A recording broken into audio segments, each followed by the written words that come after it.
Welcome, Rebels. Welcome to the Sword in the Ring, where you can get all sorts of lore with a special focus on a galaxy far, far away, Algasia, Hogwarts, and Middle-earth.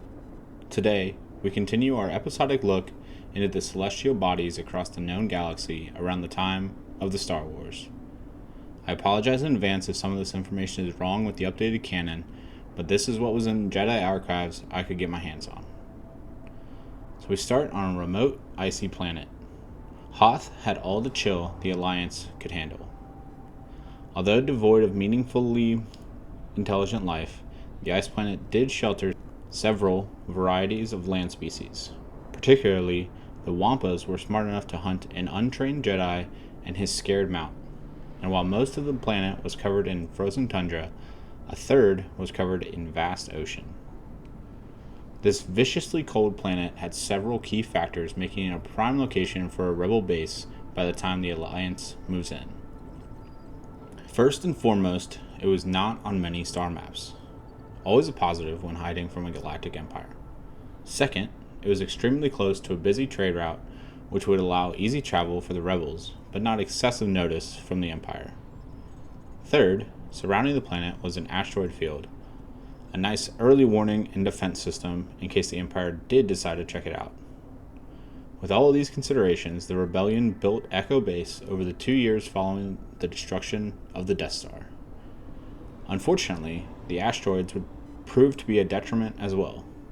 You see, the frequency of meteors dropping across the planet's surface meant that the landing of an Imperial probe didn't register as anything out of the ordinary.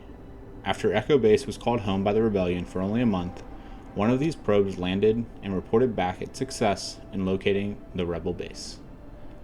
Thus, Echo Base was evacuated and the Battle of Hoth began. Although a resounding defeat for the rebels, many of them escaped, including Chewbacca, Han, and Leia aboard the Millennium Falcon and R2-D2 and Luke on his X-Wing. Hoth was then only the site of scavengers for the next few years.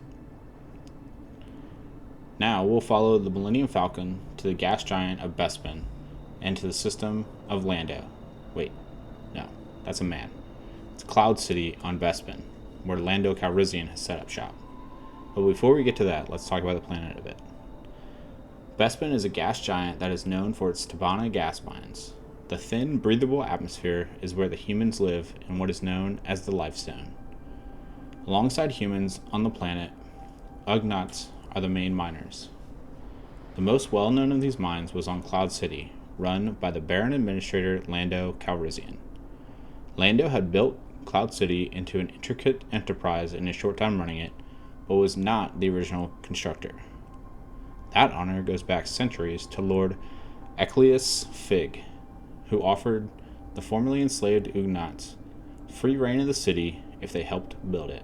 Humans and Ugnaughts would remain neighbors until our story reaches them. Bespin did its best to stay neutral in all galactic affairs so as to remain unimpeded in its gas mining operations.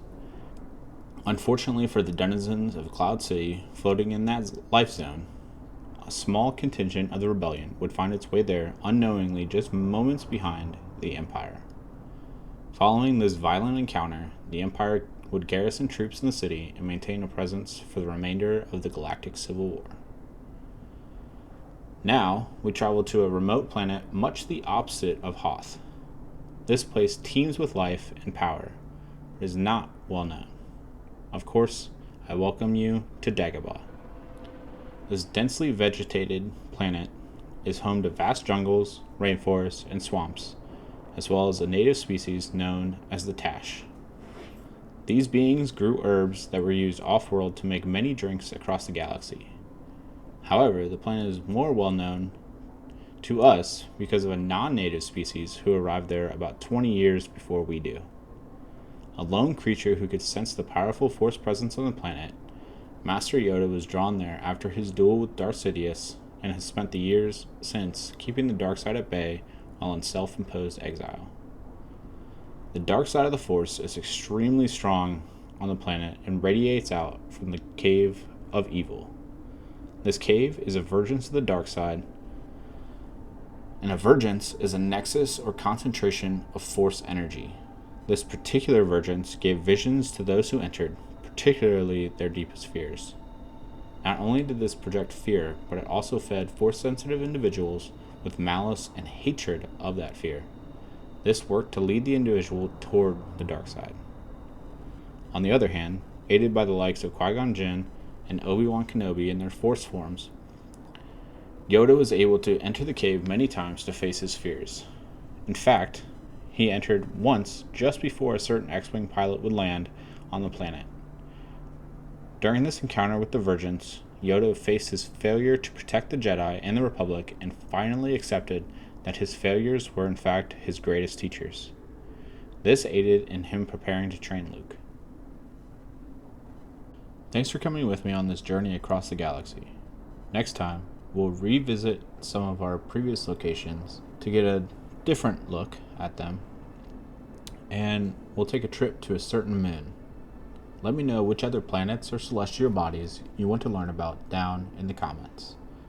I'll be with you next time on The Sword and the Ring.